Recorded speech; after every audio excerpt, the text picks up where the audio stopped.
Hi everybody, it's Michelle and I'm here with my mom. Hi. And she's got a YouTube channel as well, if you want to tell them about your channel. My channel is Life with Grandma Bev. And I talk about all things dealing with my life and trying to let people know that once you get to my age, it doesn't mean your life stops. You still have the same thoughts and feelings and wants and all that kind of stuff. So, and what you see is what you get, and get the real me. None of the phony stuff. So check it out.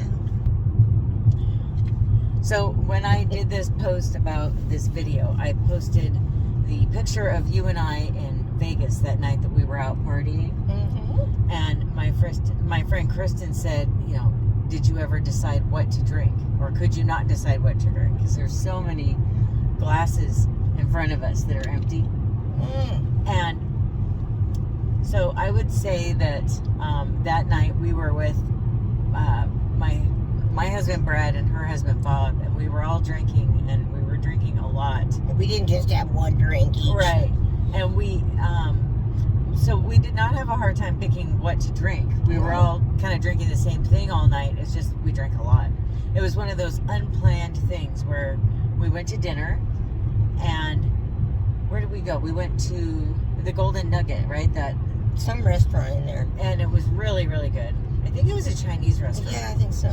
And they're gone now, of course. Oh. Fell in love with the restaurant, and then they shut it down during COVID. I had never been to Fremont Street, and Bob said, oh, you guys have to experience Fremont. Brad had never been either.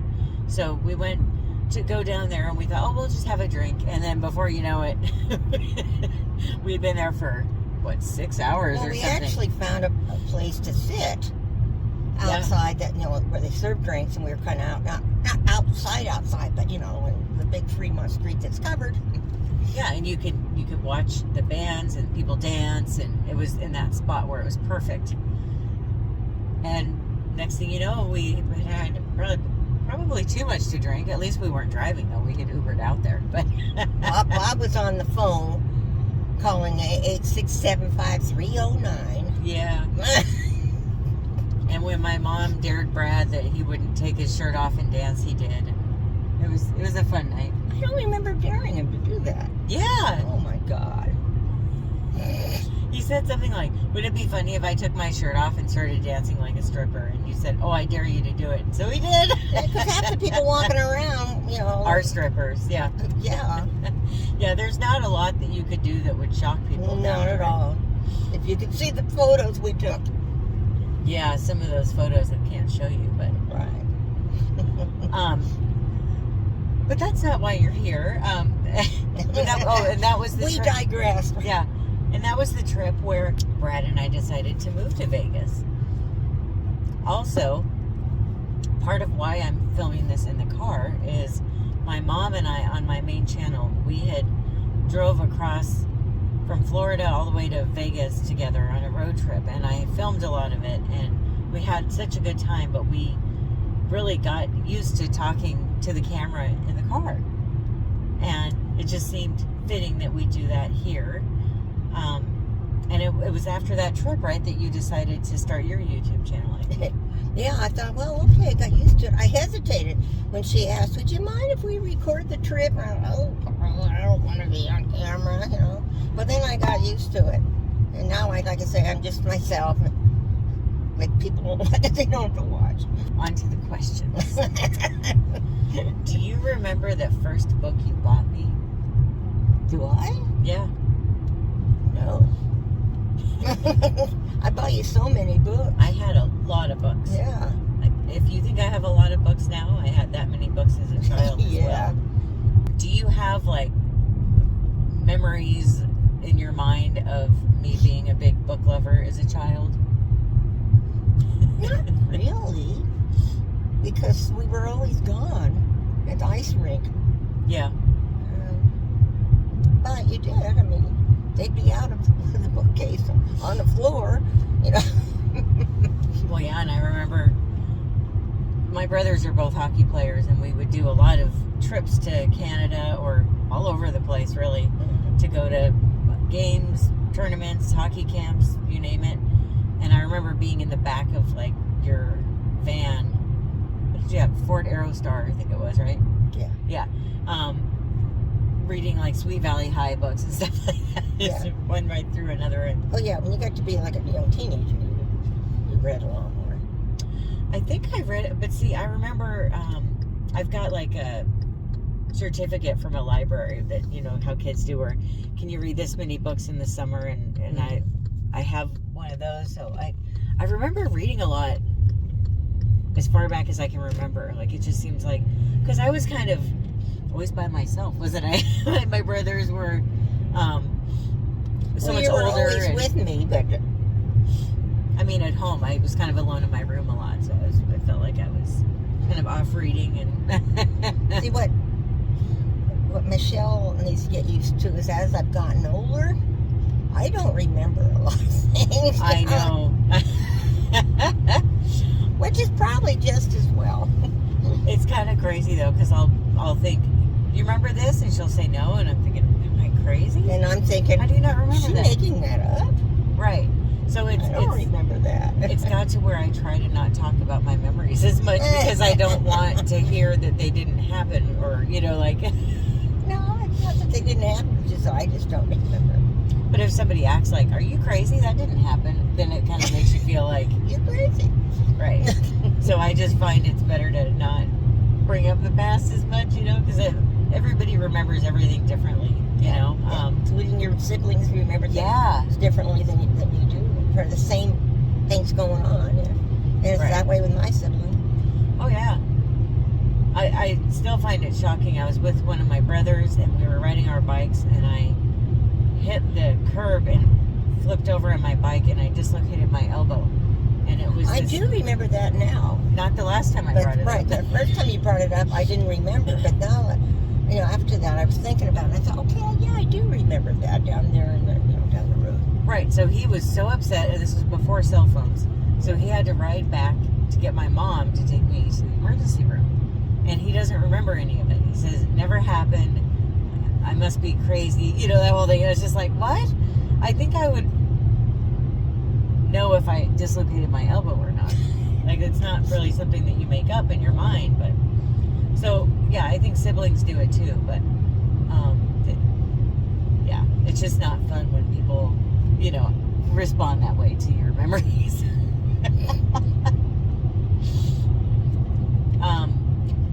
Okay, so did you have a favorite book as a child?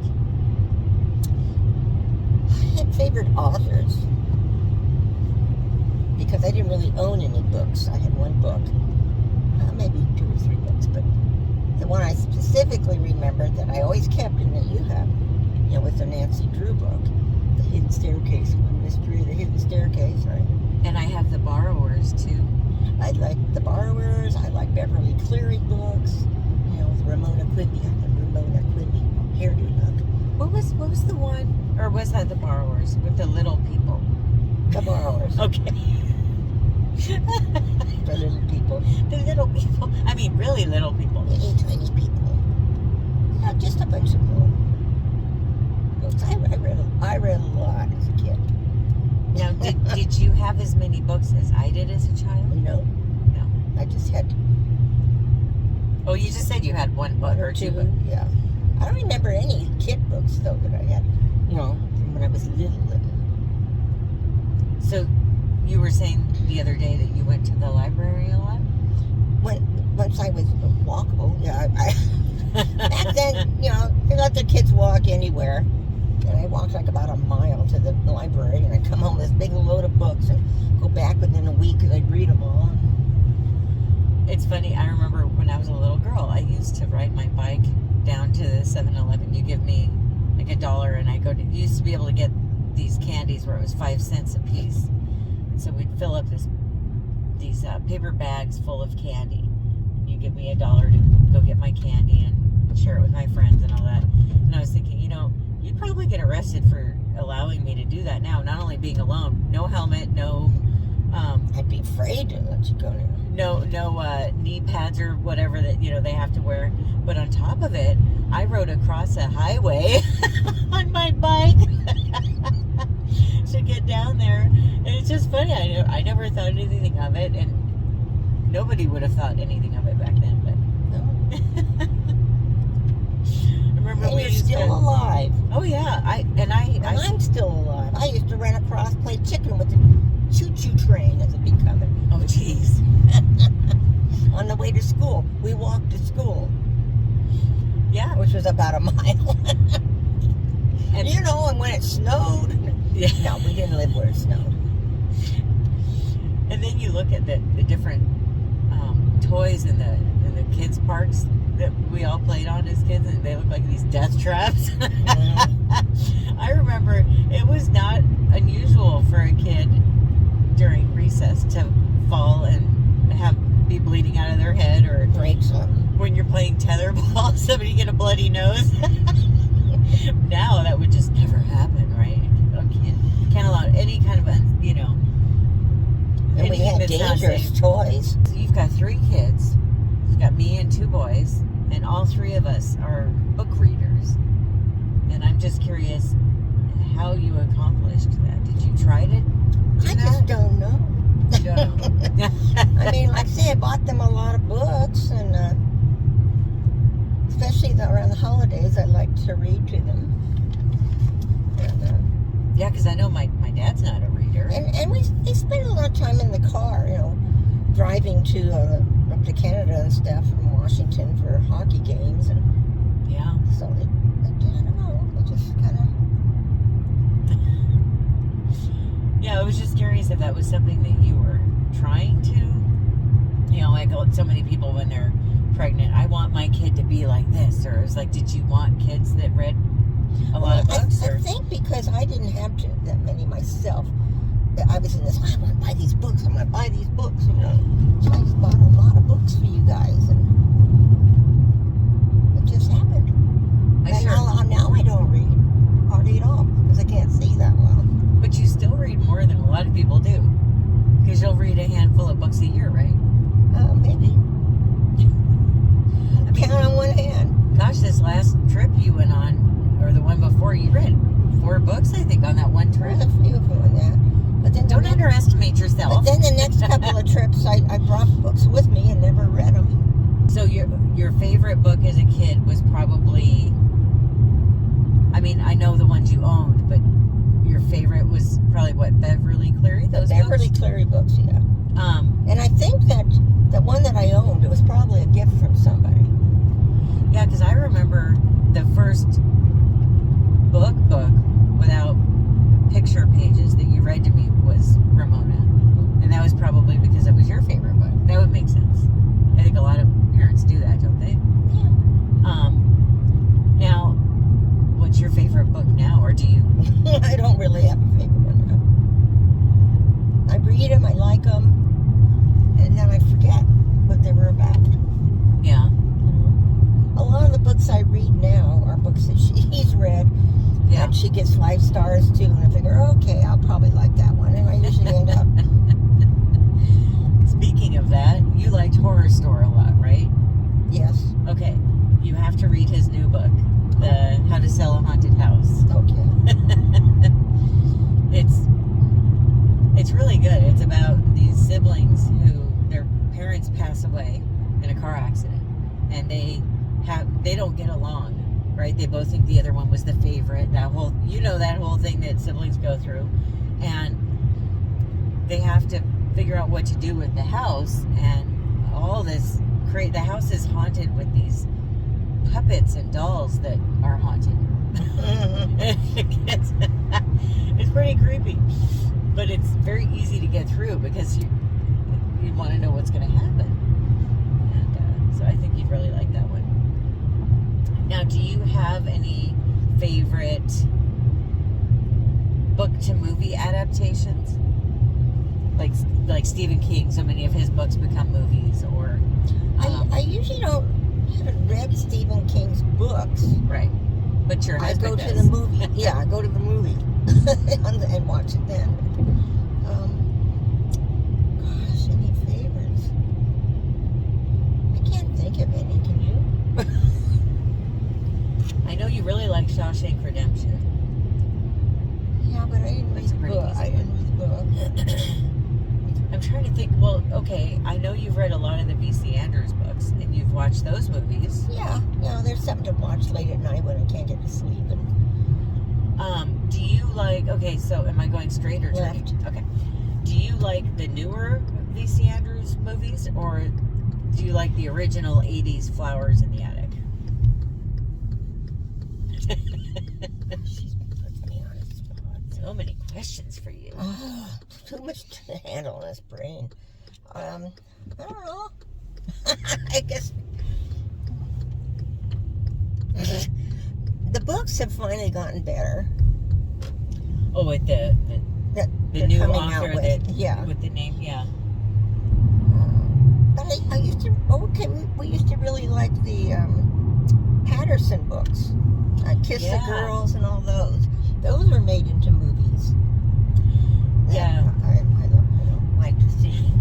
When I was in, okay, never mind, illustrating it so loud. Gonna hit the railroad tracks. Boom, boom, boom. When I was in junior high and high school, it was what?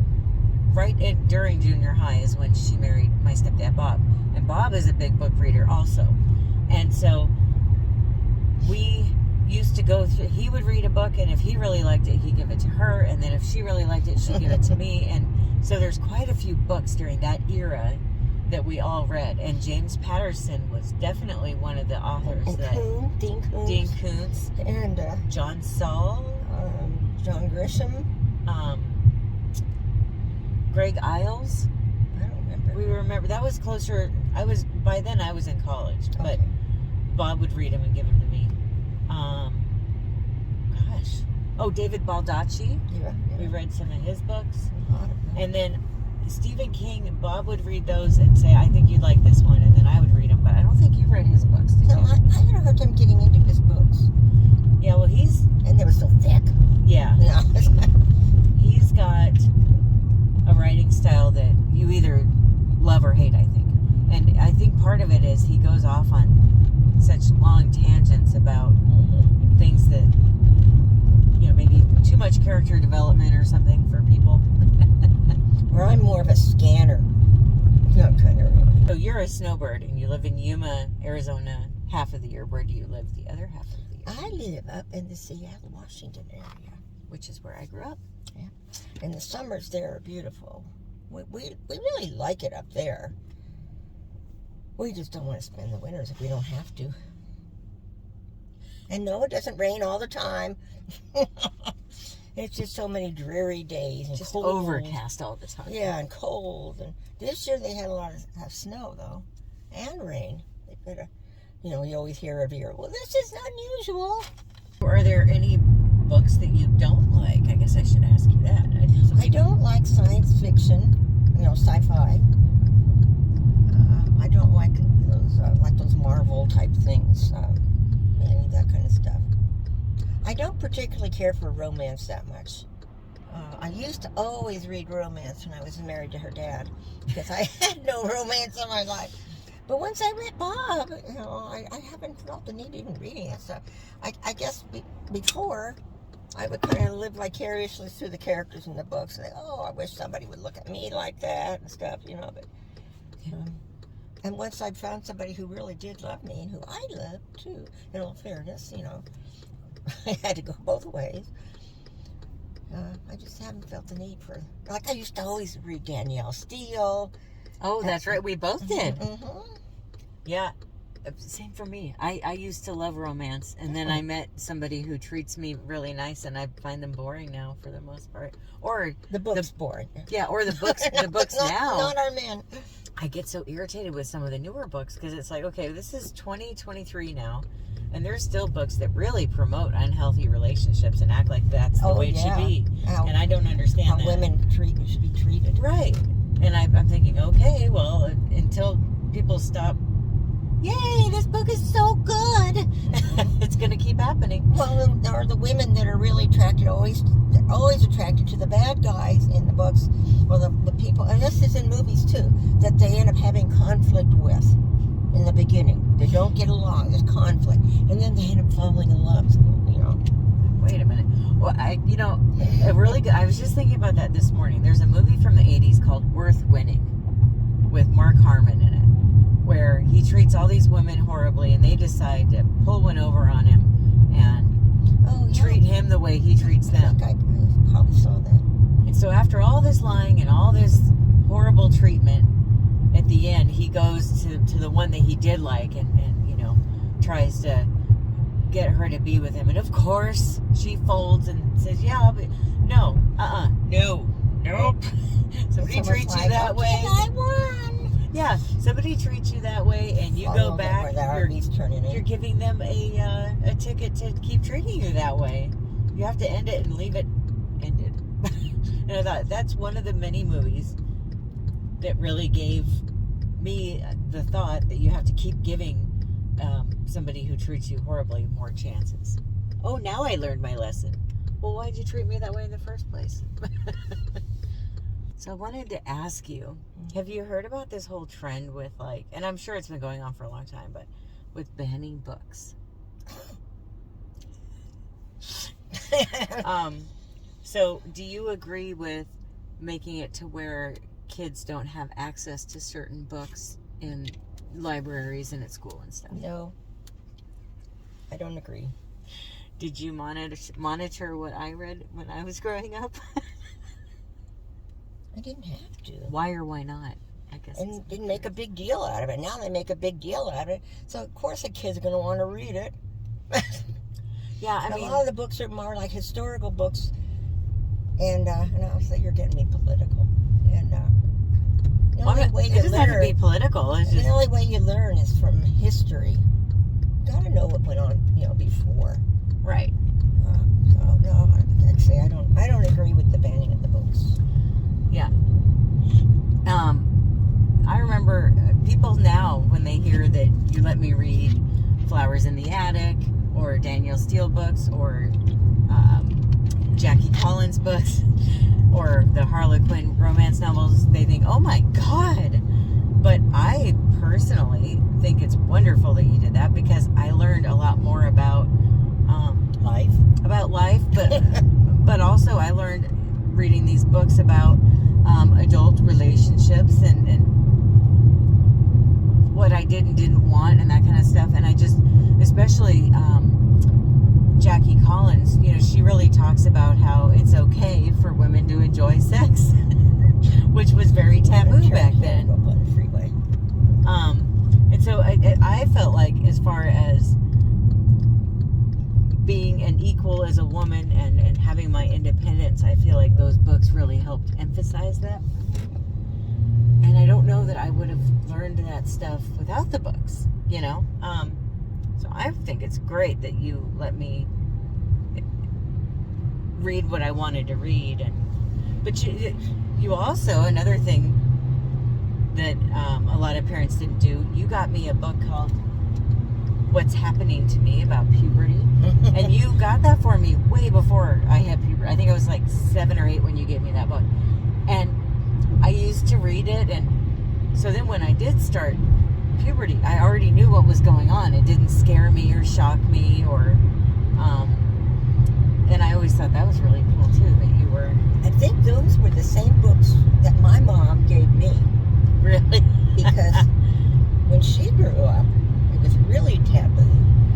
And she thought, when she got her first period, that she was either dying or that she joined the circus. I remember her telling that story, yeah. So I think each generation tries to do things a little differently than their parents' generation, because each generation doesn't agree with everything the parents thought. And I grew up very sheltered. Especially when it came to things dealing with sex and stuff. And so when I got married the first time, I was totally unprepared for stuff. So I just wanted to make sure that you were aware of all of this stuff, that you had a healthier attitude towards things than I grew up with, so you wouldn't have as many hang-ups that I had back then. And thank you, I appreciate it.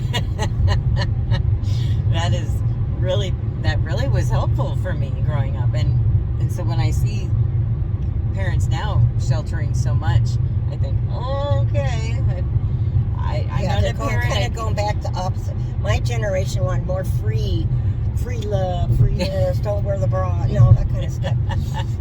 And then our kid generation got a little more lenient with their kid, you know, I mean, more sheltered. And though my grandchildren today were not really sheltered in a sense like that, because my granddaughter has been really raised to be a strong woman. Her mother's very adamant about wanting her to be a strong woman. Yep. So sometimes it shocked me some of the programs she's let her watch at a younger age, but you know, I understand why. Yeah, and I think that my brother agreed with how you didn't shelter us from things and wanted to raise his kids that way too. But yeah, I mean, especially now it's so different from when I grew up, of course, but with the way kids are watched all the time and there's no independence at all, and I'm thinking, boy, that's going to be fun when they become adults. Helicopter moms. Yeah. Though they're off working. So it's kind of to me, it just cracks me up because people, you know, well, who's going to watch the kids? Well, how old are your kids? 15 and 16. It's like, no, that's when they do need babysitters. I was babysitting when I was 7. No, but I'm saying when you were a teenager is when I needed a babysitter. Yeah, you're right. I was definitely I was more of a risk to myself as a teenager than a child. And I worked so far away, you know, as far as how long it took to get home from work. Mm-hmm. And I knew that. Yeah. Once terrible. We left, it's like, okay, I've got all day long to not go to school, or I won't go into what she did. But see, she turned out okay.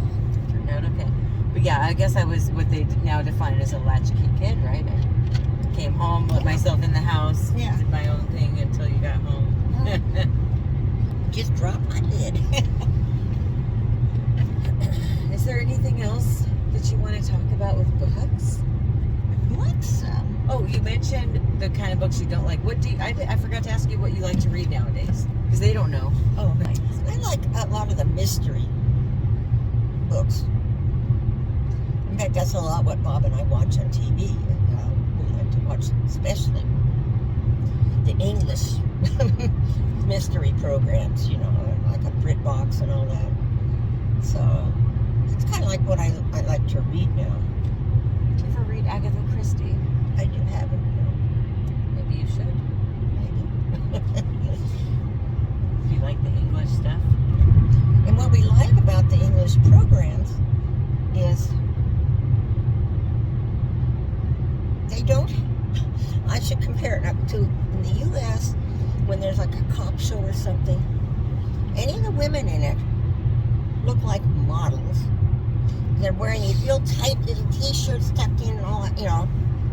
The people that are in the movies over there or the series that we stream, they look like ordinary people. Yeah. So. It's funny you say that. Brad and I were just saying that the other day. Have you ever noticed that if you watch a show and there's, you know, a female cop or detective or FBI person, she's dressed like you're talking about with full makeup on and her hair's down and it's all curled and it's just like, in real life, if you see a woman in the FBI, she's got her hair like mine is right now. Yeah. And she's got her makeup like mine is right now. No makeup. And same with the female cops. They kind of look tough. Yeah, they don't. You know. And you know what else I noticed? What? Every time, like I'll take Blue Bloods, for example. Every time they're not at work or on the job or eating, she was missing the turn. Right or They're left? drinking alcohol.